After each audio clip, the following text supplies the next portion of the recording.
After Grandma died, we couldn't bring ourselves to get rid of her favorite rocking chair.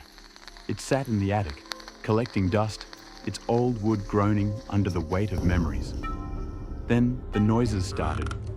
At first, it was just a faint creak, like someone shifting their weight. I told myself it was the house settling.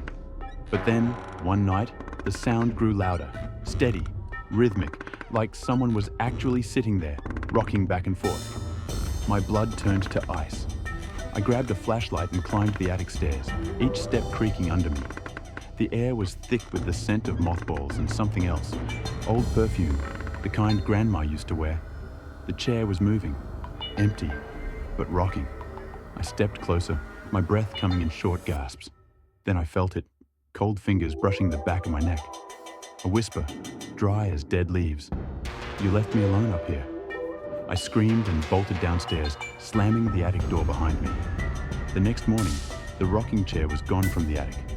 I found it at the foot of my bed, still swaying gently, as if someone had just stood up. Uncle Joe was always superstitious. "Never look into a mirror in the dark," he warned me. "That's when they see you." I thought he was just being creepy, until the night he died. I was brushing my teeth when the power went out. The bathroom plunged into darkness, the only light coming from the street lamp outside. I reached for my phone's flashlight and froze. In the mirror, behind my reflection, stood Uncle Joe. His skin was grey, his mouth slack.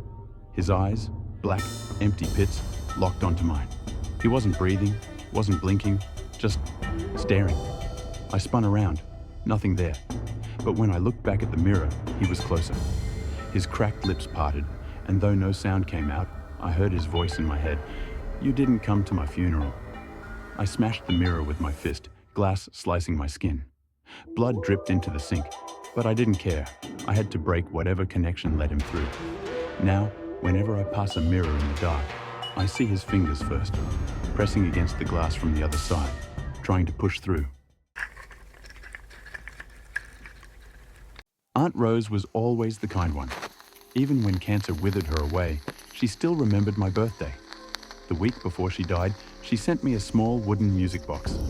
"Play it when you miss me," her note said. The night after her funeral, I finally opened it. A delicate lullaby tinkled out, the same one she used to sing when I was little. I smiled through tears, until the box snapped shut on its own. I opened it again. The song played, but this time, something was inside. A single lock of silver hair. Aunt Rose's hair. I dropped the box, heart pounding. There was no hair when I first opened it. The next year, on my birthday, the box played by itself at midnight. I didn't touch it, didn't dare. But when I finally looked, the lock of hair was longer, curled around the tiny metal gears like it had grown. This year, the box didn't wait for my birthday. It started playing at 3 a.m., the melody slow and warm. When I lifted the lid, the hair wasn't just longer. It was moving, twitching. And then, from deep inside the box, I heard a wet, rattling breath. Aunt Rose wasn't just sending me a gift. She was trying to crawl out.